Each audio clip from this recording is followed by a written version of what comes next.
Hit. There we go. All right, what do we got here? Let me set up the stupid screen so that it is something I can see but isn't in the way.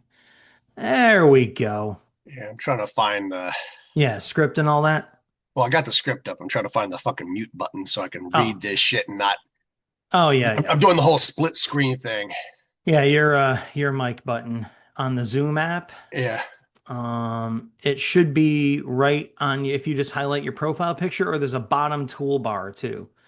yeah. Maybe I'll just swap it around here Yeah, because yeah. the way everything's set up is just like the script is over where the audio button is. Yeah, yeah. So Gotcha. maybe I'll slide you over.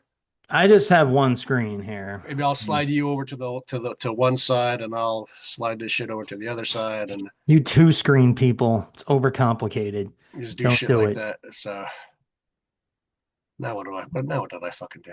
Two screens, never once. All right, I think this will fucking work. All right, All right, we'll figure it out. try it. Try muting yourself, see if it works. Okay, Hey, you muted. No, you hey. were. You're muted. Okay. All right, so three, two, one. What do I say at the start of this shit? Oh, Oh, yeah, yeah, that's right. That's right. Hello, and welcome to the Weird Warriors podcast. Hey. Mitch.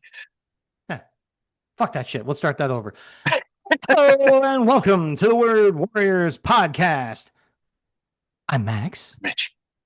And on this podcast, we will be focusing on the Weird War Tales comic book series, which, as you know, was published by DC Comics from 1971 to 1983. On this episode, in particular, we're taking a look at Weird War Tales number 72. But first, Rich has a little something to say to you. Retroactive history. How do you follow up visiting the grave of Steve Ditko one weekend?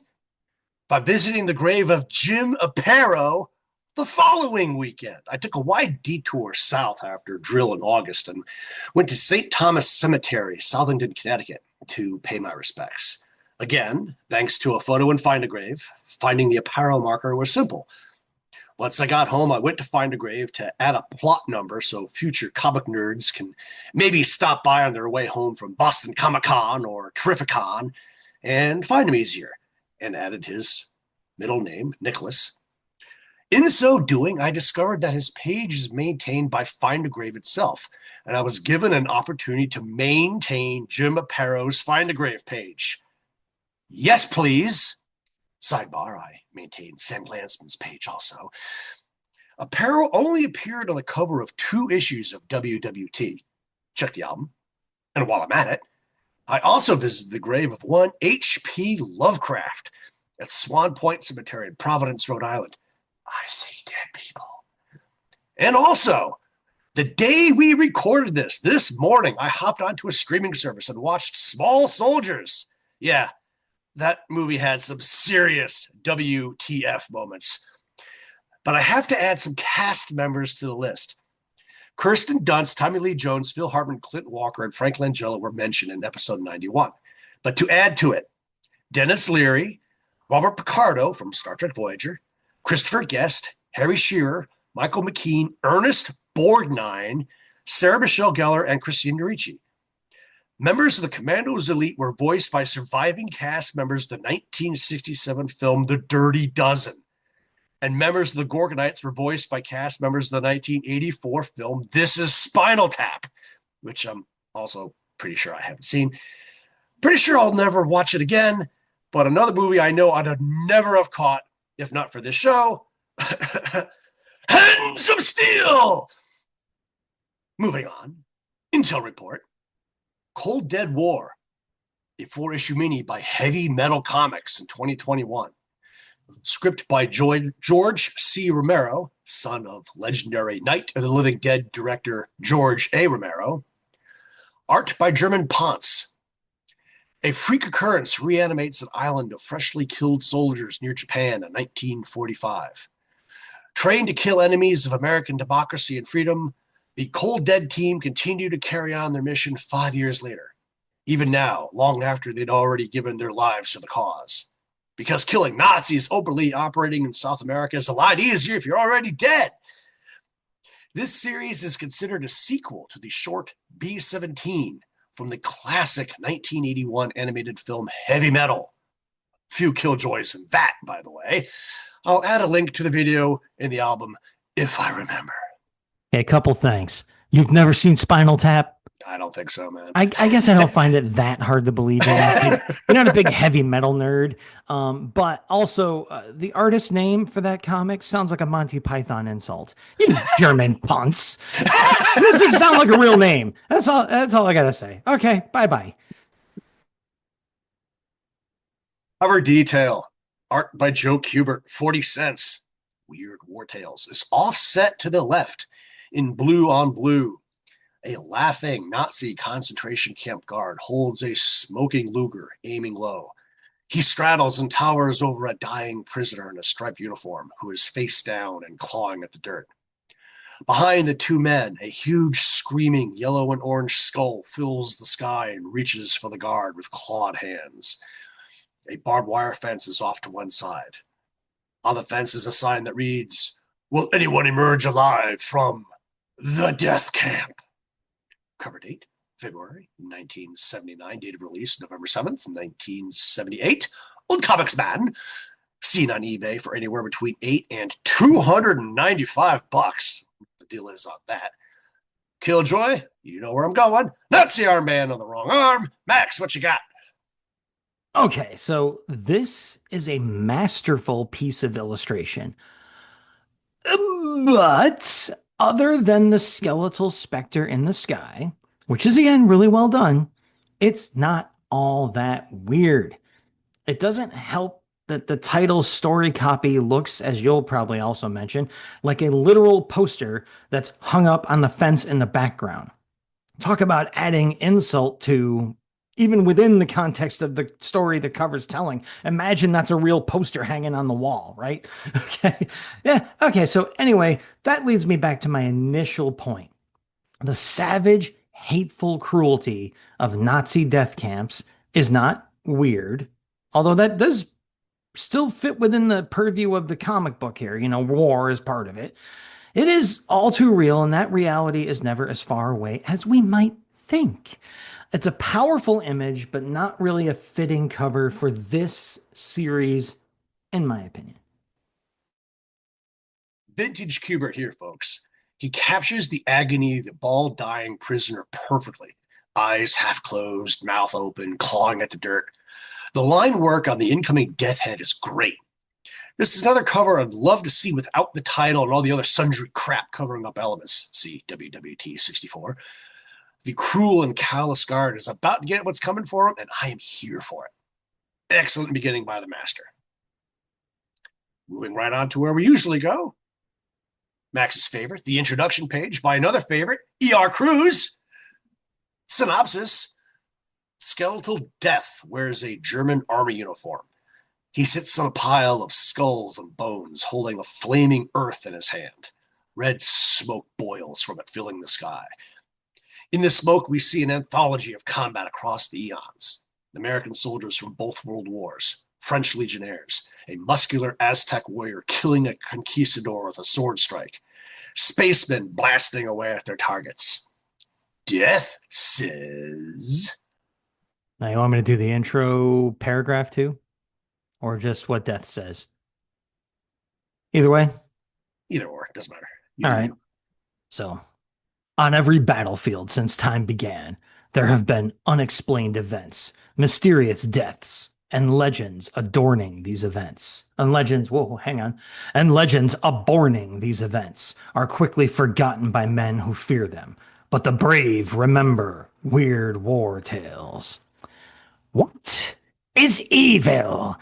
Is it defined by its motives or by its effects? And is it ever the same? I am death. And in good times, men call me evil. But in war, they pray to me, some for deliverance from my chilling touch, others for the peace my touch can bring. Walk with me, reader, and learn why it is so. Okay, so you're doing the thingy thing. Let me mute up here. I had to go back to the script and mute. This is an ER Cruise page. So I'm going to call this a win already. I'm always in for a conquistador getting his ass kicked in full glorious color right above Death. Death sitting on a pile of bones is also a good look. The flames and smoke coming off Earth orb Death holds is equally compelling. Throughout history, Death never loses. Another win for ER. Yeah, okay, here we go. An amazing piece of work, as you come to expect, but still nice to see it, no matter how many times it happens, by ER Cruz, supported by some great dialogue written for our host. All combine this to make an intro page, all combined to make this an intro page for the ages, folks. As much as like the cover I thought was excellent, but a bad fit for the series, this is excellent and it's perfect for the series. All right. I like how Death has the whole world in his hands, revealing visions of war throughout time and the mists. It's like the Palantir from the Lord of the Rings in his hand, you know, like that creepy crystal ball type thing from the Lord of the Rings movies, y'all remember? All while he's again resting on that aforementioned pile of skulls like a kit bash throne of death. Yeah, this is a heavy metal album cover in the making. High marks. And I'm guessing you want Death Camp? Or do you want me to take Death Camp? I can. Doesn't matter to me. I mean, I could. I think you I can. mean, I have a big ass CNC after Death Camp with my stuff, so you might as well read the story, I think. Okay, I'll read the story. Yeah. Well, I'll have the history minute Yeah. for the Battle Moral Castle. Yeah, Also, right. so we can just go back and forth. Yeah. So And you'll kick off. Yeah, because I'll do. Okay, we'll just do this after each one. So Yeah. all right, moving on. First up, Death Camp cover story, 6 pages, script by J.M. DeMatteis, art by Juan Ortiz. Synopsis: World War II is ending. The Allies are closing in, and a desperate German army finally inducts young Axel Schmidt. The boy is an innocent, blind to the horrors and atrocities of this global conflict. His new home? A death camp. The new recruit wastes no time reporting to the camp commander, the infamous SS Colonel Werner Danzig. You may have heard many loathsome stories about me, Schmidt. Let me assure you, they are all true. I run this camp with an iron hand. The rule of fear is the only rule I follow. Don't cross me, soldier. And most of all, don't fraternize with the Jews. You might catch their disease, and then I'd have to have you exterminated with them. Schmidt is assigned guard duty outside one of the Jewish barracks, where he laments how these poor people are treated and of the inhumanity of the commander. An old prisoner approaches him. You look troubled, my boy. No one as young as you should be so troubled, even in the midst of such great suffering. You must smile. My name is Saul Tannenbaum. I live here. The young soldier feels an almost mystical warmth flow from the old Jew, feels himself drawn to him. He immediately feels the stirring of a new and significant friendship. In the weeks that follow, Axel Schmidt watches horrified as Colonel Danzig continues his reign of mass slaughter and inhuman abuse, while his friendship with Saul grows deeper as they share long discussions on the strange ways of man and God and the madness of war. But one bleak afternoon, the colonel notices Saul out with Axel when the prisoner should have been back in his pen. Back inside, pig! He bellows, striking Saul to the ground. Axel Schmidt snaps. The boy becomes a man. Leave him alone, murderer! He shouts, tackling the colonel. Other guards quickly subdue Axel, and Saul speaks to his friend as the colonel stands above him. Axel, I will not forget this mitzvah. I've grown to love you with a love that will last beyond this world. How touching, the colonel sneers. We'll see how long your love lasts when you're dead. He pulls his Luger and executes Saul in front of Saul. He pulls his Luger and executes Saul in front of Axel. Axel is locked up. Saul's body is burned. and for the next 2 days, the camp is lashed by a strange and savage storm. The guards report to the colonel. The Jews are muttering, saying Tannenbaum studied the Kabbalah, that he was a holy man with mystic powers. This storm is part of a curse that had befallen the man who killed him. The colonel scoffs and strides outside to shout his defiance into the heart of the maelstrom. I damn the storm as I damn that old Jew's soul. Get Schmidt! I will see him dead today.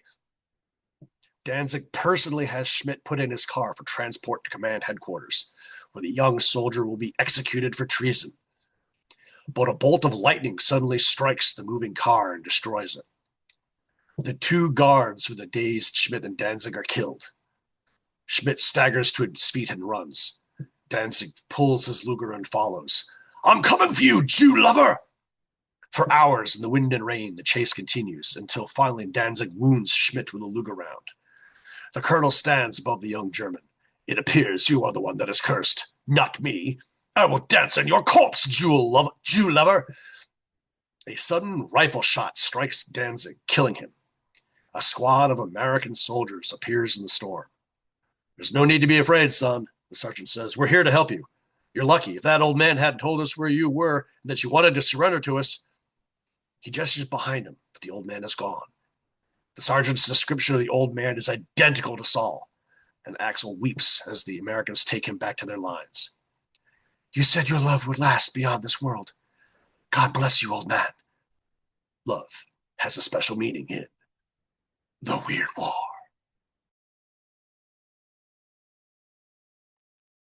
All right, so there's no Killjoy, but we do have a history minute. And it's from me. I'll say here, after World War I, the German port city of Danzig became a city-state that was administered by the League of Nations, the precursor of the UN. And Portland was given access as part of the Treaty of Versailles. Portland, God damn it. And Poland was given access as part of the Treaty of Versailles. Poland had previously lacked port access and had to pay Germany for that. Restoring German control of Danzig was one of Hitler's main motivations for invading Poland.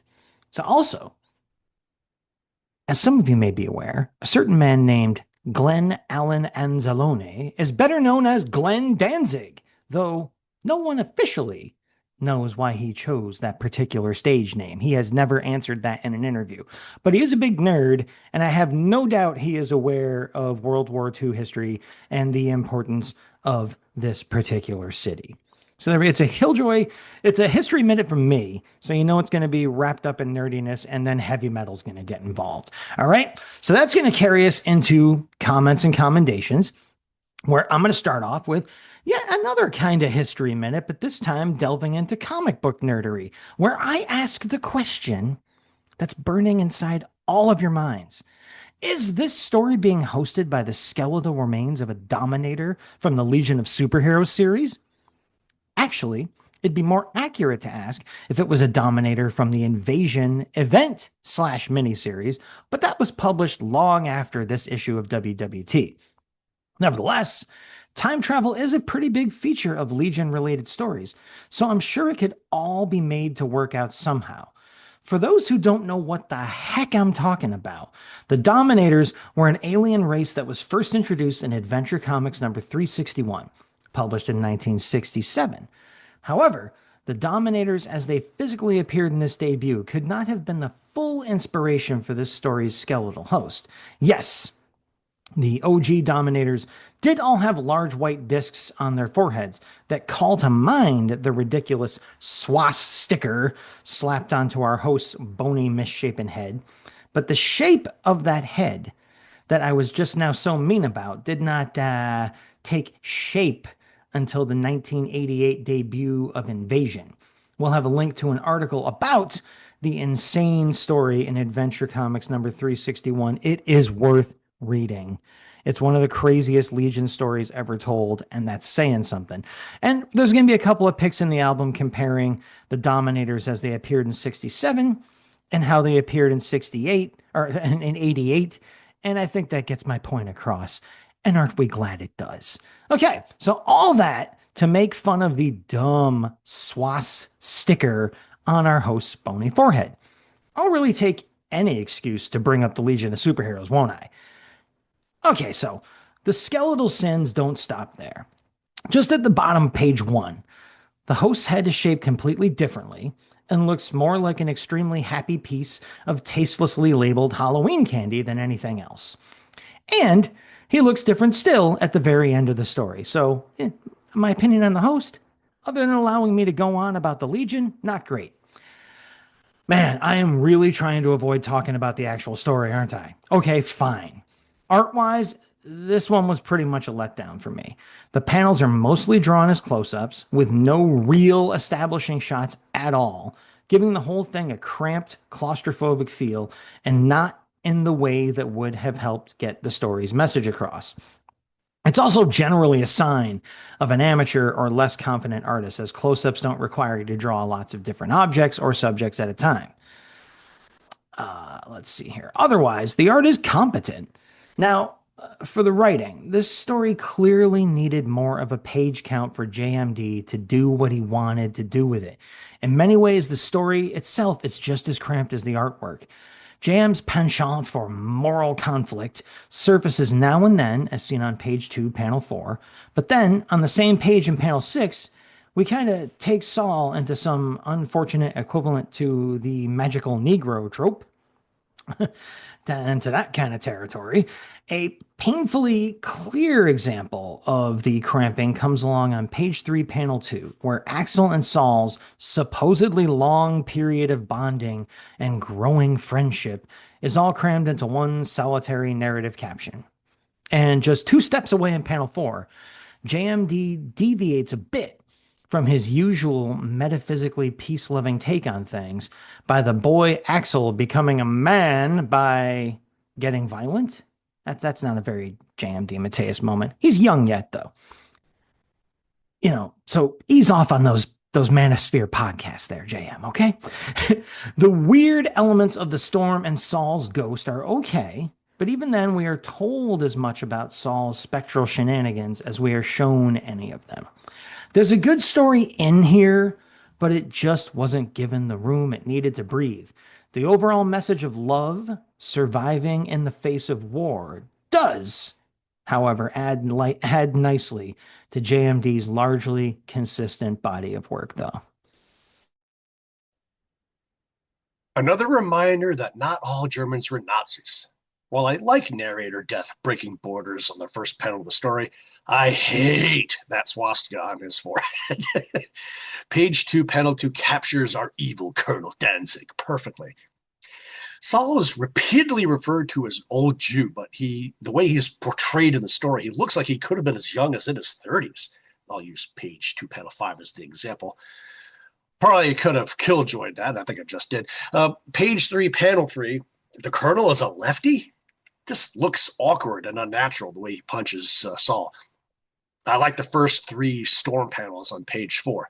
But the bullet strike on page 5, panel 5, looks like Axel just got hit by a blaster. I think a better ending would have been if the storm had broken and the sun was coming out as the Axel is led away by the Americans. All in all, I think I give this a little bit more of a thumbs up than Max does. Spoiler alert. I like it more than I dislike it. So we move on to an early appearance of our APO Weird War Tales letters page. And it's actually a half page. And before we read our respective missives, we're going to read that trivia question. Remember from last time, you could be a winner in the second Superman movie contest. And if you answer all these questions, you'd win the prize and blah, blah, blah. And the question from this episode is Perry's first scoop as a fledgling reporter was A, covering the Hindenburg disaster in New Jersey, B, reporting the sinking of the Titanic from New York, C, proving the innocence of a condemned man in Metropolis, D, covering gangster Al Capone in Chicago, or E, reporting on the death of Dr. Thomas Wayne in Gotham City. And it has a picture of, the drawn Perry White and Jackie Cooper as Perry White from the first Superman movie.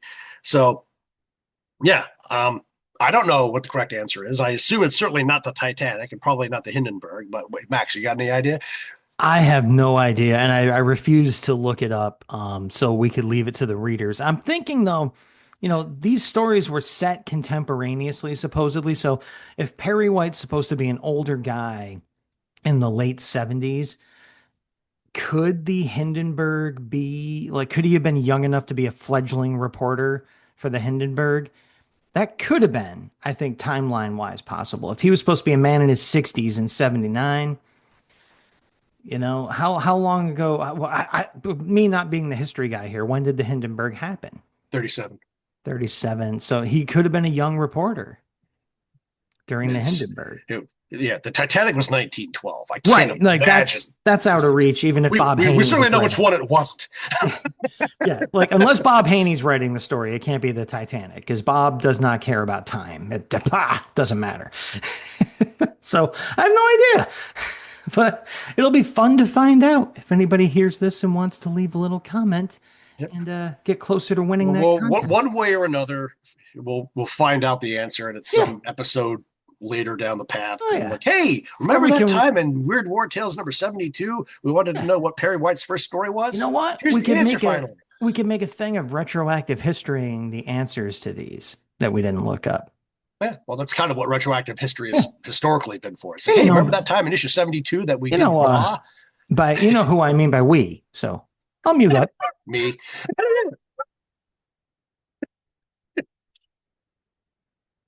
Because that's what retroactive history is for, is me going back and finding crap 93% of the time. Anyway, moving on to like our aforementioned half-page letters page. I'm taking one, Max is taking the other. Gary Norman, P.O. Box 934, Prentice, Mississippi 39474 says, Dear Paul, it's not often these days that I pick up an anthology comic and don't see work by an artist I dislike, but I liked the art in all three stories of Weird War Tales 67.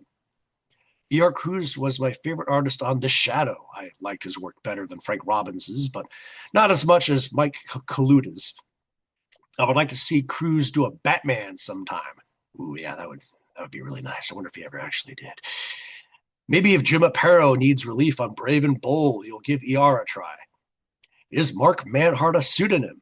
If so, we could have some hints of his true identity. The Lost Ace was an okay story, but Howard Chaykin's art made the difference. Not perhaps the way you would like to think it does. I like this the best of the three stories. I guess the final story, The Alien Among Us, is not technically a reprint, but since I have seen it before in Amazing World of DC Comics number 13, I must rate the Chaykin story above it to keep it up. Okay, I have no idea what he's referring to in Amazing World of DC Comics number 13. Maybe you do. We can get to it later. And Paul's response was, Mark Manhart is one of the most unusual writers in comics today. A slush pile discovery. He's a real person, as far as we know, who makes his residence way out west in Oregon and sent in some sample scripts at a time when we had a hole in our schedule. Lest we start a flood of unsolicited manuscripts, please note that we are not buying any scripts from outside our regular writers at the present time, no matter how great they are. We simply have too much inventory from the recent downshift in page count. So remember they were going to that bigger, wider comic book for a while there, and they went back to the standard size comic. So yeah, they probably do have a backlog again. So yeah, of course, remember Max, you were talking about even you did some research on Mark Manhart and wanted to find out more about him and everything. So I just think it was that was why he was a one-off. It was a slush pile discovery, and that was it. And he's dead now.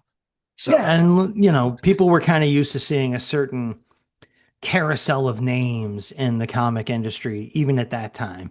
So when one pops out like that, even the old school fandom had the nerd bandwidth to go, I don't remember hearing that name anywhere. So, cool to see. First of all, though, the amazing world of DC Comics is something that I only found out about a handful of years ago. I saw a couple issues of it in a stack of magazines at the Outer Limits in Waltham, Massachusetts. Great comic shop. And so what the heck is this? And the owner there, Steve, said, oh, it was like an internal, like house-owned DC news and interview and column mag, sort of like a fan mag for DC, but written and run by DC staff. And he's like, despite what that sounds like, he said it's actually a really good read. And they took, the chance to really delve into stuff and write about stuff they wanted to and give other creators their props. And so I bought a couple issues of it. I got them here in the house somewhere, and they are fantastic reads. I recommend finding some issues if you see a subject on the cover that interests you. They go pretty deep on the stuff. And it's not really just a bunch of house propaganda. So, and occasionally they would print a story that they said didn't fit a magazine somewhere and debut it in that in-house. And then later, like this one, it could find a home in an actual hit in the stands comic. So that's the amazing world of DC Comics. Now, since we mentioned in that letter, someone suspects that, that writer's name was a pseudonym. That ties into this letters page in a way here. Before I get to my letter, I'm going to tell you about a little interaction I had with Paul Kupperberg over on Blue Sky. So I saw a post of his because I follow him there, and the text for it went like this. Weird War Tales never got much mail, but there's not a real letter of comment on this page I wrote. Michael Carter's Brooklyn address makes it suspect, in his opinion. John Elliott lived on Editor Levitz's street. Frank A. Nigelson equals FAN, duh. And Howard K. was one of my regular fake names. So Weird War Tales number 62, published in April 1978, didn't have a single real letter from a fan in it.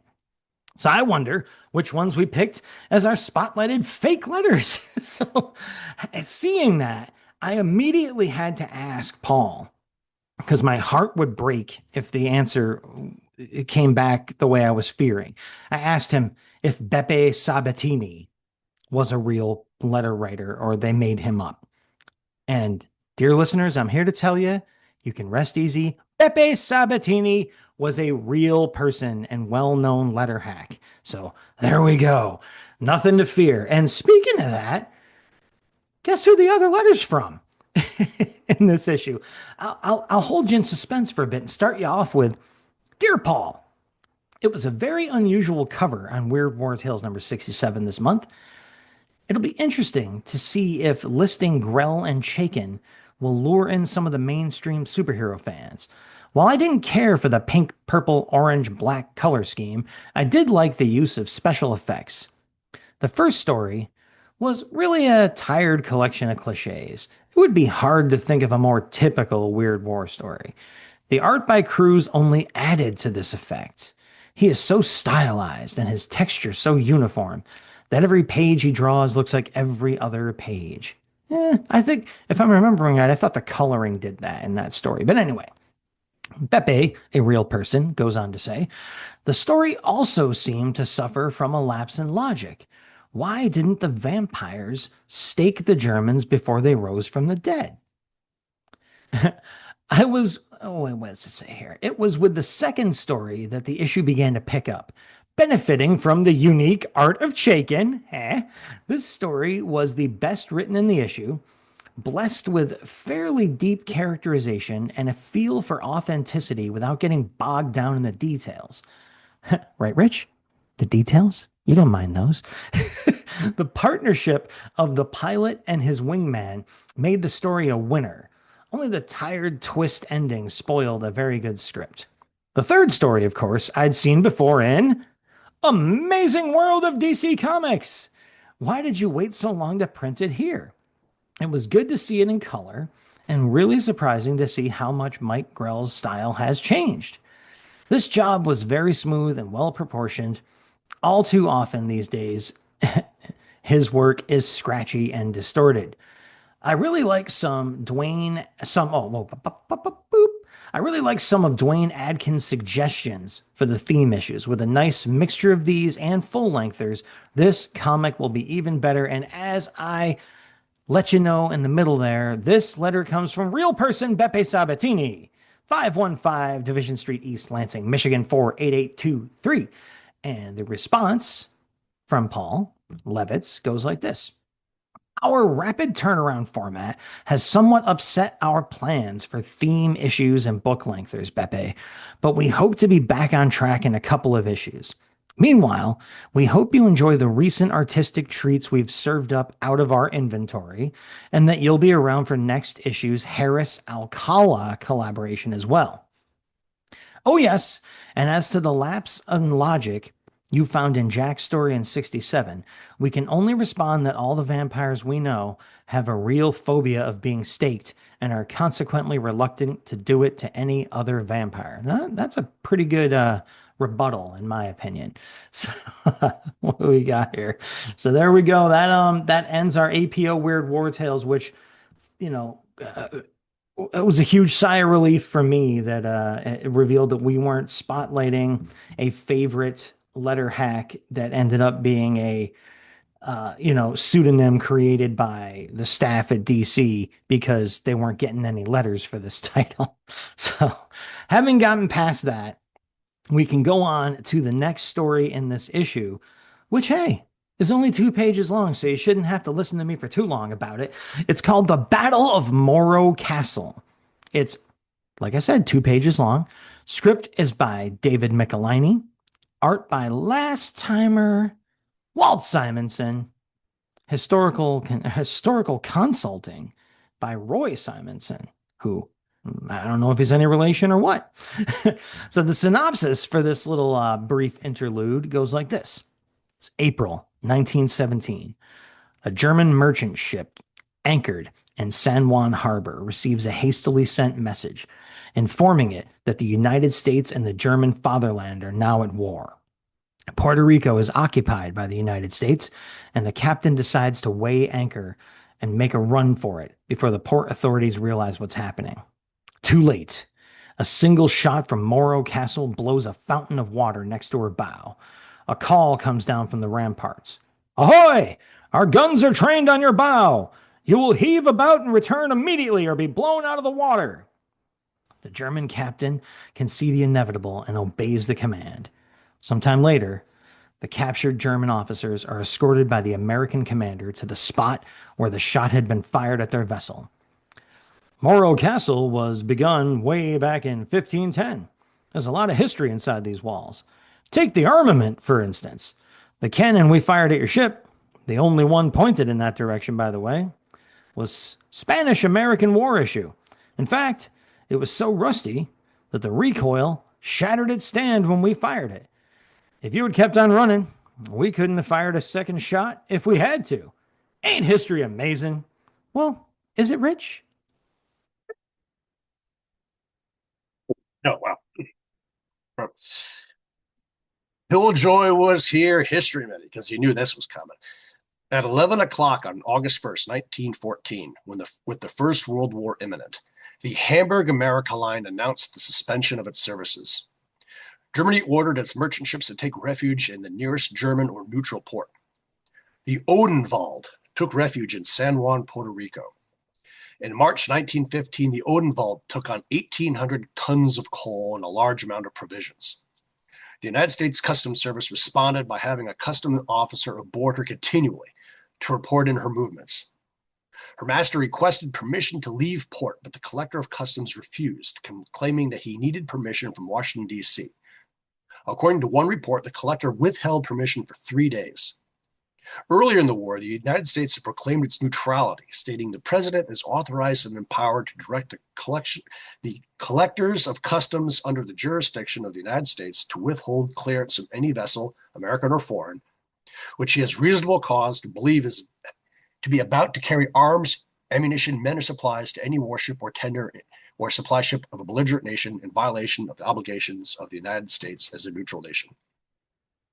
On 19 March, the commandant of the U.S. Army garrison in San Juan, Lieutenant Colonel Burnham, in the collector's presence, warned the German consul and Odenwald's master that he would use force if necessary to prevent the ship leaving port without permission.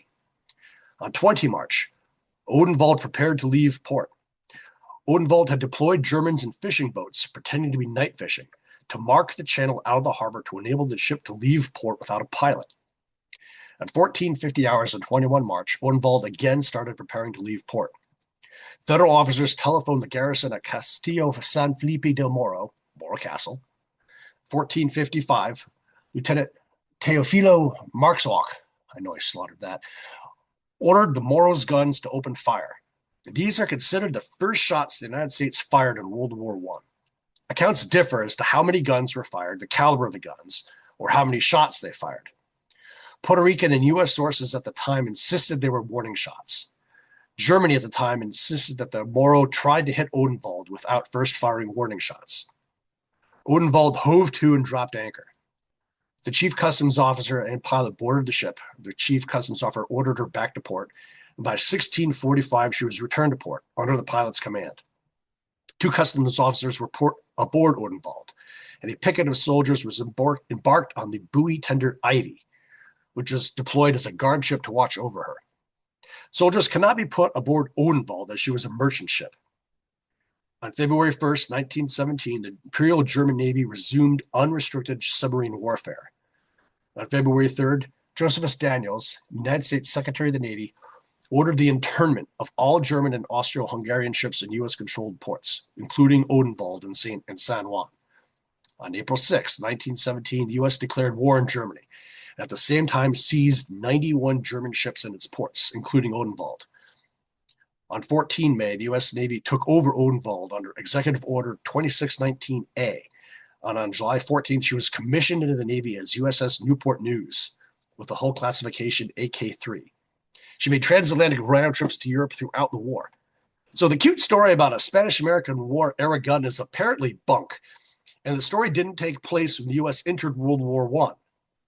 So what the hell were they paying Roy Simonson for?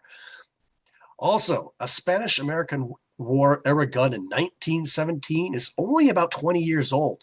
Lots of World War I era stuff were used early in World War II.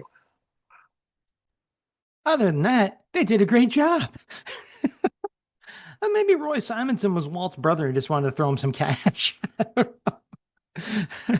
That's a pretty bad history minute Killjoy correction there. Whew, 2-page story and they messed up that bad. Anyway, I'll give Rich a break, let him vent his steam, and kick off the CNC here.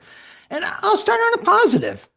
Art-wise, we have a 2-page story here with more of a visual sense of place conveyed than ever manages to happen in the opening 6-pager. I mean, Walt Simonson was and was just a master of the form even this early in his career, folks. There's an excellent logo at the start, too, which is no surprise coming from the equally masterful John Workman on lettering duty. But sadly, no host at all. Speaking of Workman, that's what I think about him. He's rightfully known for his long partnership with Mr. Simonson and for their work together on their incredible run on the mighty Thor in the 80s.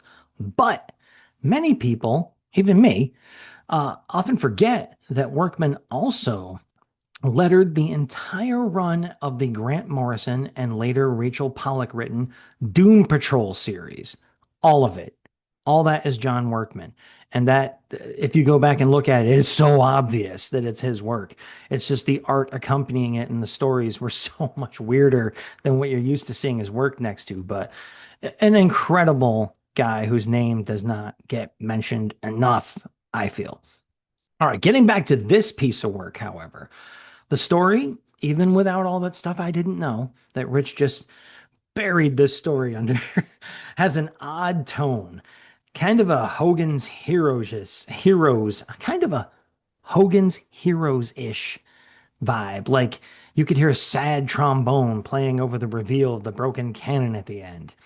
I pre-echo your appraisal, Rich, that this story would have been better served as an expository, believe it or not, 1-pager than the way it was done here. As I've said in the past, I love me my true weird war stories. Makes me do some research. 2 pages have no shortage of issues, and this one is no different. Told this way? Yeah, story's a bit weird, unfortunately. As I have already killjoyed, it did not, and as such, is not. 2 art callouts, page 1, panel 4, the shot and the splash, the coloring, the lettering, all good stuff. And page 2, panel 1, the shadowing and perspectives of Morro Castle and the ship, and looking down from the ramparts. Walt Simonson going out on a high note. Art good, story bad, and I feel like I need to remind all of our listeners that Walt Simonson's very first professional work appeared in this title. It was Cyrano's Army. I'm drawing a blank on what issue number it was, and I've got it, and I had Walt sign it. I did not know at the time that it was his first book ever. It was simply a DC war book. So so go back and check that story out. Walt Simonson's first ever work, professional work, Weird War Tales. Boom. Yeah, that was the one with all the gargoyles and stuff. Yeah. That was really cool. And even then, you could see like Walt's stylistic flares with some of the panel borders and stuff. That story is burned into my mind from when we first covered it. And the thing was also from the very, very beginning, Simonson has always signed his name the same way. That weird little dinosaur with a big O in the middle of it. He's always signed it like that from day one. So this isn't something he just made up, later on. He's always signed his name that way. No, he was doing that in college. Like he's just always been a huge, huge dinosaur nerd, more than he's a nerd for anything else. I've read a lot of interviews with the guy, and met him and Wheezy, his wife, one time. Very cool people. What the heck? There was something here though that kind of also, oh yeah, just like as far as this being completely way off base, it still would have fit in the Ripley's title, because remember, he did say believe it or not. There's no guarantee the stories wouldn't be completely made up. So anyway, what do we got to round out this issue, Rich? As I come, do you want me to do the third story because I only did a 2-pager, or do you want to take Kreb? I can take Kreb too. We're going back and forth. I don't care. Cool. Because I did the first story. You did, the super long history. You did the short story. I did super long. We're kind of like trading off here. All right. So I'll just say, so Rich, since I'm skimping out on the page counts here, what do we got to close the issue up with? The Experiments of Dr. Kreb. 8 pages. Script by second time this book, but last timer now, David Michelinie. Art by Alfredo Alcala. The early months of 1945. Nazi Germany was gasping its last foul breaths. Many desperate attempts were made to turn the tide of battle. Dr. Werner Kreb is making one of those attempts, developing an ultra-growth ray to create a true master race. The demonstration for the local mayor is successful, although he doesn't know how much good a giant chicken will be in defeating the Allies. My mass intensifying formula could well be the key to saving the Reich. Why? Just think what men treated with my growth ray could do. Imagine an army of giants who wouldn't even need weapons. Battalions of stormtroopers whose might was such that they could snap the very bones of the enemy like so many dry twigs. The mayor is amazed. Your invention works like this on people? Well, not exactly. Not yet, anyway. There are still a few complications when human subjects are used. But with a little time, Time, Doctor, is something we have very little of. The Amerikaners are close, very close. Our village will be attacked within days. The Führer's noble crusade has drained the town of fighting men. We have nothing left with which to repel the invaders but farmers and old women. If this ray of yours can be made to do what you say, there may still be hope. You have my full cooperation. Do what you must, but perfect that ray. In the days that follow, Kreb has test subjects kidnapped from the village. But time and again, the ray only works locally on humans, on the area directly irradiated. The mutation drains tissue from nearby areas like a parasite. For example, the latest subject, from shoulder to elbow, impossible muscles ripple, but from elbow to hand, the arm is a shriveled, wasted mess. Disgusted, Kreb orders Gustav to have him placed with the others in a cell, but the 5 previous subjects are restless and violent. Kreb grabs a whip and beats the others back. All of them have misshapen, oversized hands, feet, legs, or other portions of their anatomy. Filthy beasts! If I didn't need specimens for dissection, I'd shoot the lot! Later that day, Dr. Kreb walks distracted down the streets of the village. His theories are correct. What is it about human subjects that he hadn't taken into consideration? A thrown pitchfork thuds into the ground in front of him, and a farmer screams, "Devil! Frankenstein! No more will you take good men for your unholy experiments. No more! Krebs pulls a Luger out of his pocket and fires twice, mortally wounding the farmer. Murderer! He gasps as he falls. You must think you are a god, the way you deal in lives, but you are really just a man, a small man. The revelation strikes Krebs like a shot. Small man? Small? The missing factor. Intelligence. Intelligence is the key. He hurries back to the lab to meet Gustav. There must be a direct relationship between mental and physical size. All the true geniuses of history, Napoleon, Hitler, myself, we're small men. A person with a large intellect cannot grow large physically. When my growth ray is turned on any creature of intelligence, even the slovenly peasants of the village, some enzyme from the brain must keep the radiation from working properly, causing the cells to mutate. For our next experiment, we must find a human subject without human intelligence. It doesn't take long to find such a subject. Hans is a small boy, an idiot who loves to play with his froggy. Over his parents' objections, Hans is taken to the lab and strapped to the table. The pulsing light... Lost my place. The pulsing light from the ray fills the laboratory and strikes Hans, but this time with a far different aftermath. The boy is a man, 10 feet tall and covered with muscles. I was right! I've done it! Without the barrier of intelligence, the ray works perfectly. Look at those muscles. Think of the power, the force in them. Nothing on earth can stand in the way of an army of brutes like him. Hans doesn't notice the change. Hans is looking for his froggy.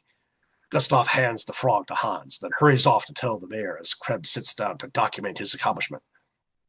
Lost in thought, Krebs doesn't see the frog hop between the bars of the dungeon door, nor the child brute wrench the door from its frame in an effort to retrieve it, until it was too late.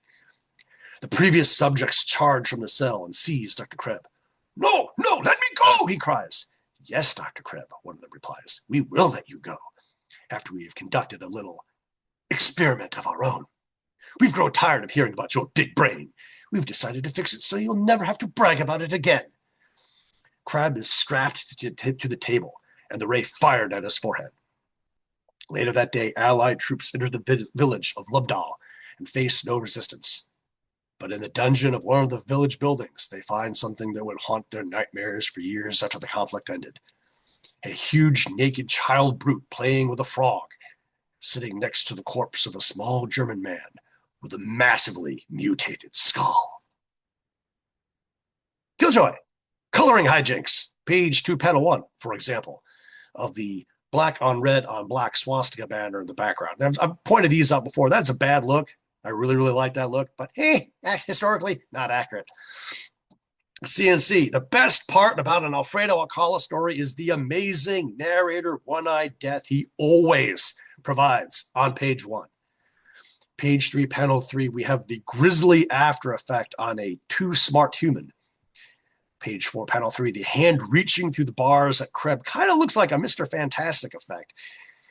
Page 5, panel 3, there it is, listing himself amongst the other short geniuses of history. Nice. And is anyone else getting a bit of a Captain America origin vibe off good old Hans on the table on page 6, panel 5? I'd like to see him walk into a burst of 30 cal fire and see how he stands up, though. The last panel of the story with the Mars attacks times 10 brain on dear Dr. Krebs is solid.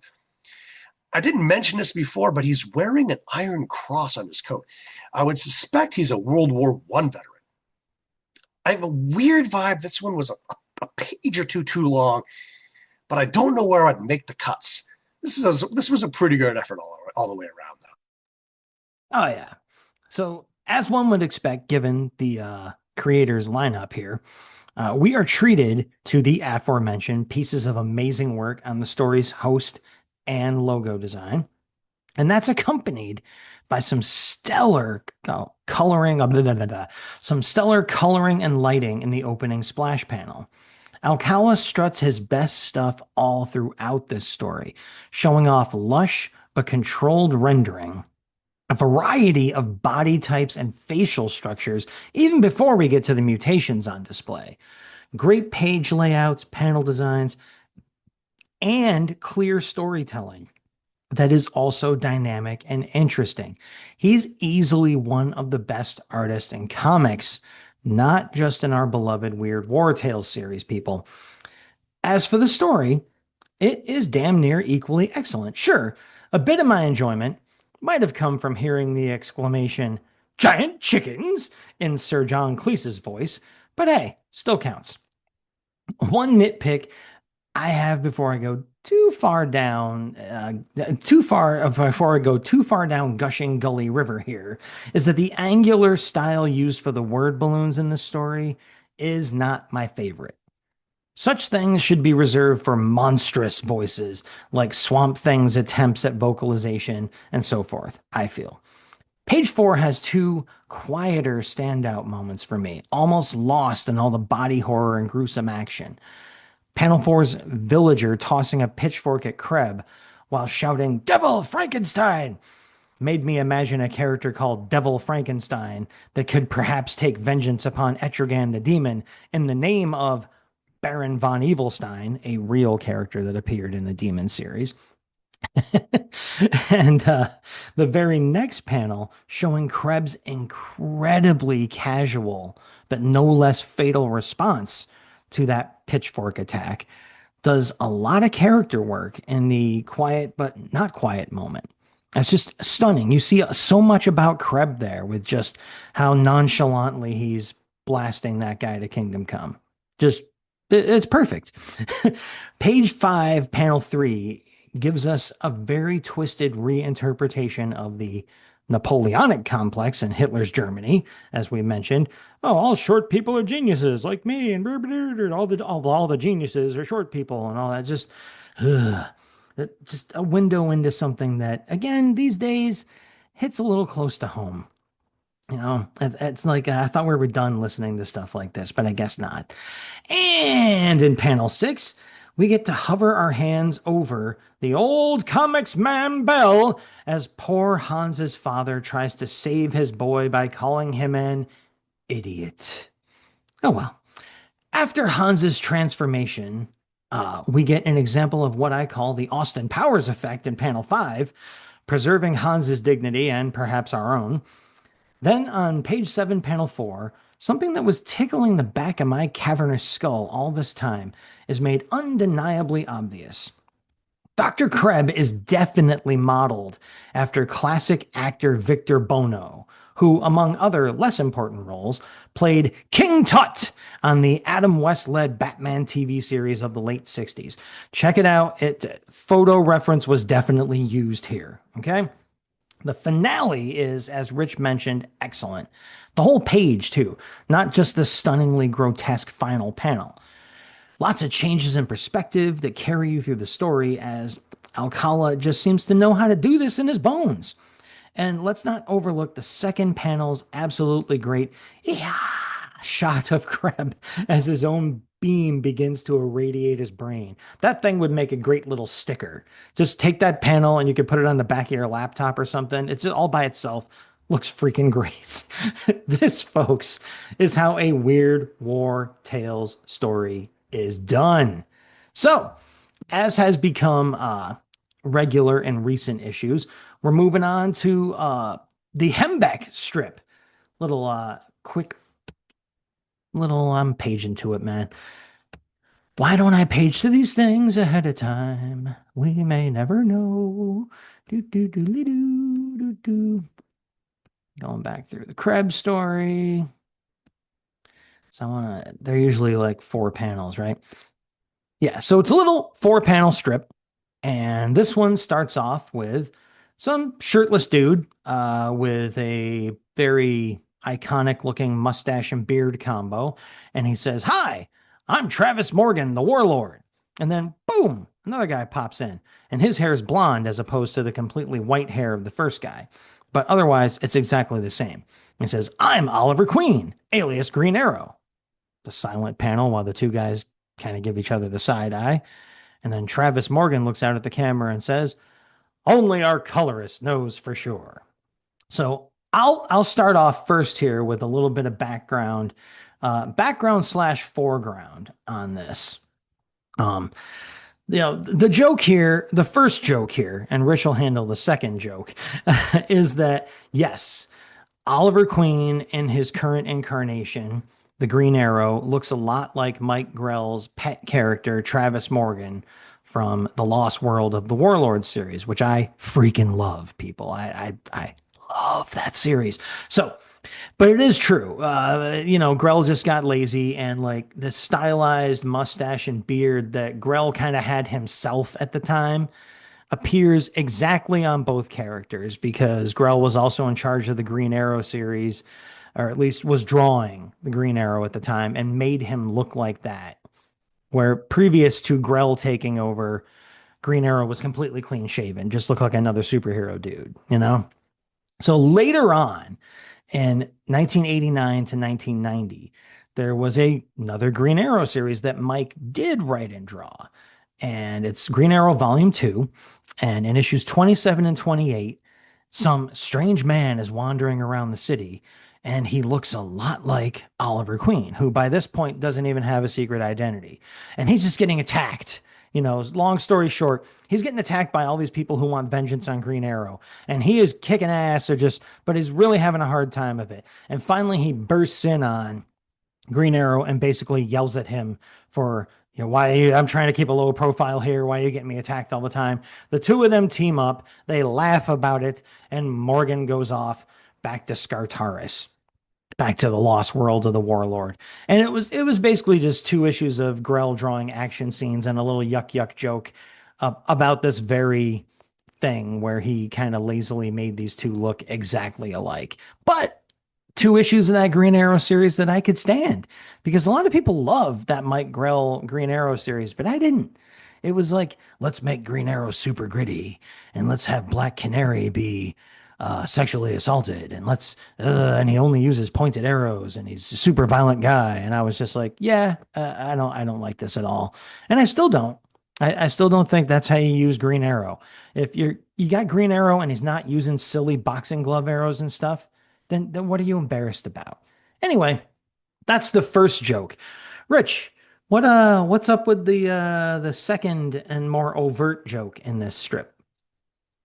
Well, it's the people at the time this comic came out would have obviously gotten the reference because that was the point. But in 1956, after 2 decades of selling the company's hair tint to beauty salons, Clairol launched an at-home version of Miss Clairol hair color bath and became a household name.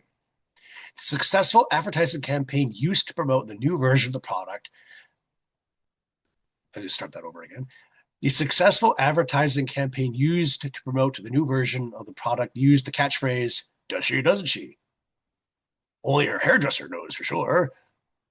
Within 6 years of Miss Clairol's launch, 70% of women were coloring their hair, and the slogan was ingrained in American culture.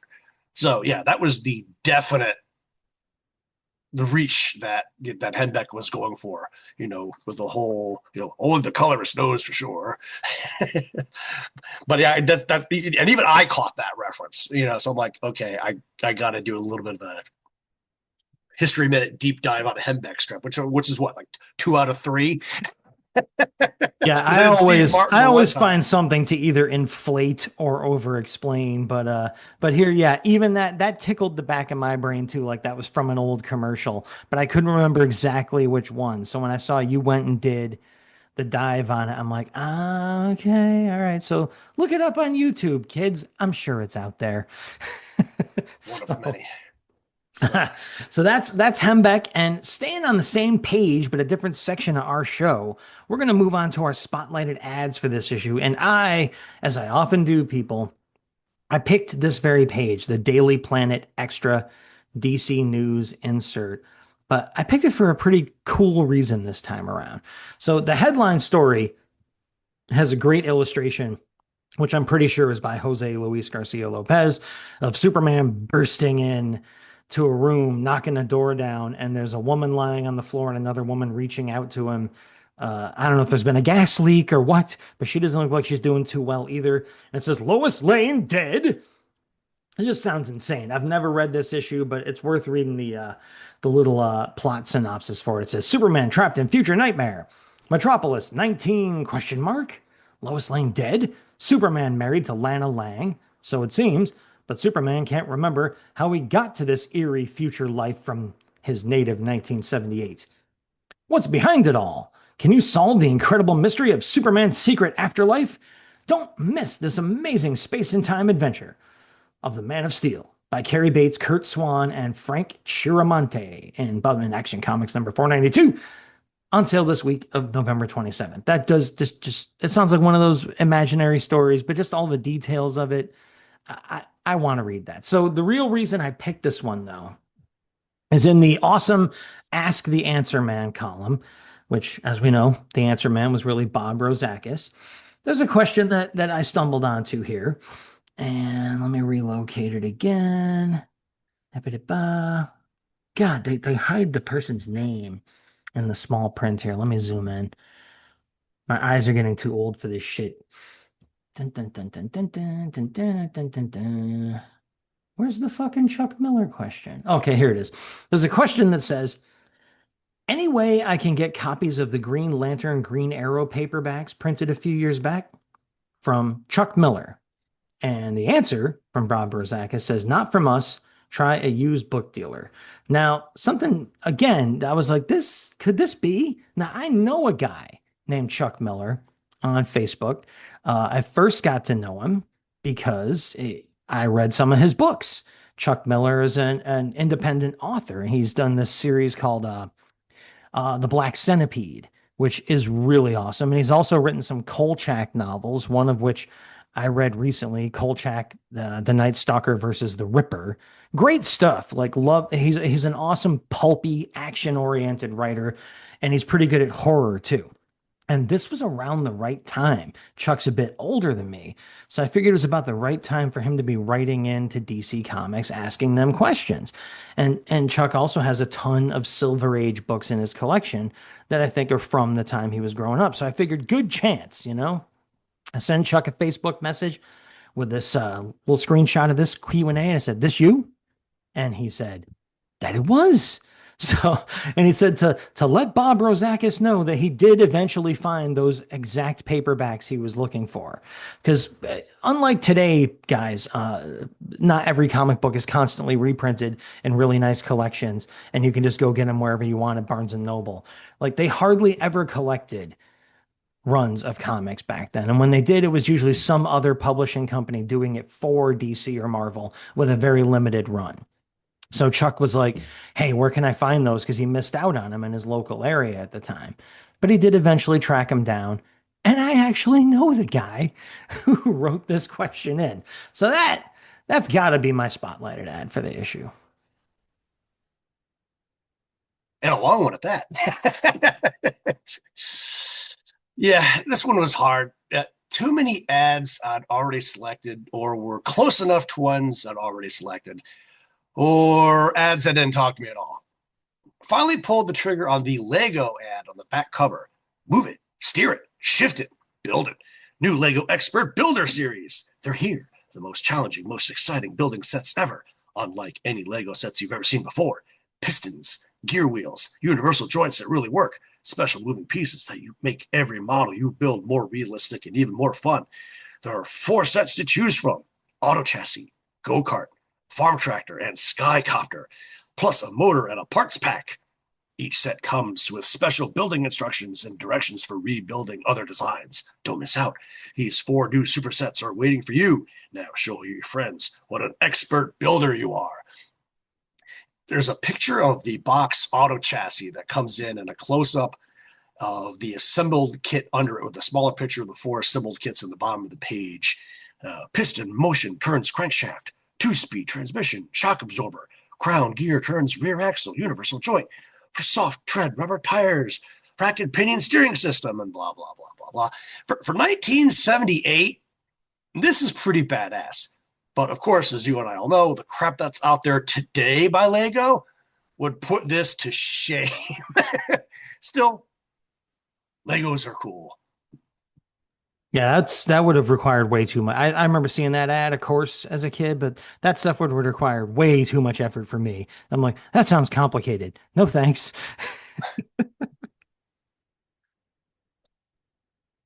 So, So okay, that's the ads. There we go. And as you know, here on the show, the only thing left for us to do is to tell you if we got any last words. And I do. So, for me, as far as picking a winner for this issue, it's the experiments of Dr. Kreb all the way for me. Death Camp, I feel, barely belongs here, and the art looks especially amateurish compared to everything that follows. The Moro tale, again, had great art, but also no point being in this issue in its final delivered storytelling format, or especially after you listen to Rich's Killjoy about it. If it weren't for the not so good doctor, I'd have been pretty seriously down on this issue myself. farewell to Simonson and Michelini. Nerds. This is one of those books that kind of lands on the middle of the pile automatically, but top middle half or bottom middle half? Probably bottom half. Great cover and intro page, but the true story kind of wasn't. And two more stories featured evil Germans that predictably got what was coming to them, plus struggling to find an ad. You know what? In the script, I said Death Camp was my winner, but I'm kind of thinking about it a little bit, and I think I gotta change my answer on the fly here and go with the experiments of Dr. Kreb along with my esteemed co-host. Yeah, I can see why Death Camp has more of a pull for you. And like I said, there's a good story in there, and it's a story worth telling, but it just wasn't executed smoothly enough and wasn't weird enough for this title. I feel like if they gave it room to breathe in a straight up war book, DeMatteis would have strutted his stuff more, delivered his message better. It is his wheelhouse, man. He could have made that great. So even more tragic, in my opinion. So that's it, people. That's the last words. Now we're moving on to the scuttlebutt, where I'll kick the scuttlebutt off as I always do by reminding you to go to our Facebook page, the Weird Warriors Podcast Facebook page. Pretty good name, huh? That is administered or administrated or both by our good buddy Rich here. And remind you also that we have a merch store, supposedly, on redbubble.com where you can get our awesome logo that was drawn and designed by Bill Walco, who did the online comic strip, The Hero Business, has worked and is working for Archie Comics and does a lot of other cool stuff. That's WALKO. Go look him up. And if you go to redbubble.com to get that logo put on their merch and you get a piece of that merch sent to you, you send us a picture of that merch. You can pose with it. You can just hold it in your hand. You can put it next to your cheeks, the Wonder Tot doll, whatever you want to do, and send that in Facebook Messenger to the show. I love doing that, don't I? Rich will send you a Sam star, which we shouldn't have any of, but we still do. But I'll keep my usual vitriol about that to a minimum. We also have something I'm working on, slowly, but I'm working on it. We have a YouTube page where I'm uploading the audio of our episodes to YouTube. Again, look up Weird Warriors Podcast. You'll find us. I've got like 60 videos up there right now, and it's a picture of the cover of the book. Don't worry, you don't have to look at us, and just the audio from the episode. Pretty bare bones, but if you like listening to podcasts on YouTube, you have a YouTube premium account or something, we're there for you. And we're getting there. We're getting more episodes up all the time. So other than that, what else is kicking around the scuttlebutt, Rich? Well, because it's been a while, I will rehash for our newer listeners what exactly a Sam Star is. Very, very short, very, very fast. We are friends with Sam Glanzman's widow, Sue. And I've gone down there a few times, helped her out with a few things and everything. And she had a flag that Sam himself had wheeled up the flagpole that was well overdue to be replaced. So one of the things I did one time was I swapped out the flags and she gave me the old one. So I kept it and I cut the stars out of it. And I've been giving them to people who buy our merch. And it's kind of an additional thank you with a little bit of a certificate that goes with it. We've had, I think 6 people we've sent them out to. And like I said, this is an honest to God piece of comic book, I don't know if memorabilia is the right word, but it's, Sam himself, wheeled, set this flag up the flagpole outside of his home. So this is something that Sam touched. Sam owned this. and you buy our stuff, and I'll cut you out a little Sam Star, and I'll send it to you, and you can have a little bit of war comic history by Sam the Man. So anyway, moving on to the Scuttlebutt. We used to promote other comic related podcasts at the beginning of the show before retiring that feature. How about at the bottom of the show, we promote our favorite comic book stores until we run out of shops we like or we get bored doing it? I think the over under is probably about 6. we'll, we'll, we'll see how far this goes. First up, the store that started it all, Aquilonia Comics, 412 Fulton Street, Troy, New York, in business since 1985. Your co-hosts haunted that shop for many a year in the late 80s, early 90s until Max moved on. It's still where I get my monthly fix the last 30 plus years. If you're ever in Troy, New York, visiting the gravesite of Uncle Sam, no fooling, I've been there. Go check him out. Tell him we sent you. Or maybe don't, unless you want to get kicked out. AquiloniaCardsandComics.com. Which brings us to the very last part of the show, the teaser. Weird War Tales number 73. A full-length Greek Empire-era battle tale. A new artist. A classic writer. Be here next time for The Curse. Oh, that sounds pretty cool. It's been a while since we had a full-lengther, and that sounds like I'm hoping it's good.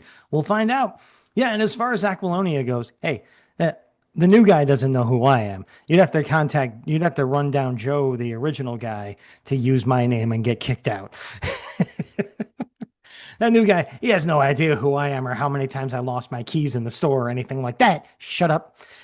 And you always had to buy some, then get them back.